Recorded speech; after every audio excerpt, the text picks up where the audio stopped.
Listen, the Australian Medical Association has warned Victoria's healthcare system is absolutely overwhelmed as more than 87,000 patients wait for elective surgeries. AMA's Victorian president has said emergency departments are packed and it's also difficult for the population to get GP appointments as well. He's compared the situation in Victoria to what occurred in the US after the Spanish flu 100 years ago. How can this not hurt Teflon Dan? I don't live in Victoria anymore, I used to. I can't imagine that this can't hurt the current government. Well, and it's not only Dan Andrews as Premier, he was Health Minister before that. So this guy's been responsible for the health system in one way or another in Victoria for a very, very long time. Yet he seems to skate through, even when we're seeing these ridiculous ramping times of ambulances and the delays and people suffering serious consequences of the lack of help that's available to them through this health system. So I don't know how it doesn't hurt him. It's clearly not hurting him, which I think is very, very concerning.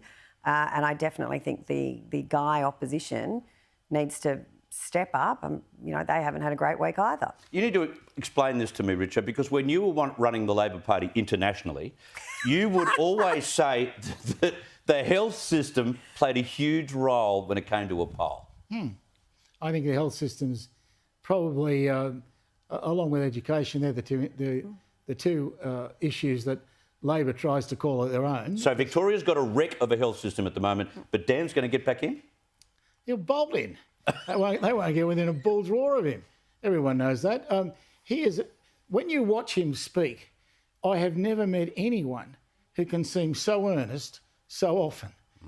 He always looks like he absolutely believes in everything he's saying. Even when it's completely different from one day to the other. When I listen to some of it, he couldn't possibly be in that condition. But anyway, that's... And a weak opposition. Well, I think, you don't like bagging people, but Matthew Guy's had his chances. He's been there a long time. They have to come up with someone new because obviously what they've got in the parliament can't get within any distance of... Well, I think the one person who might have is about to depart it, so...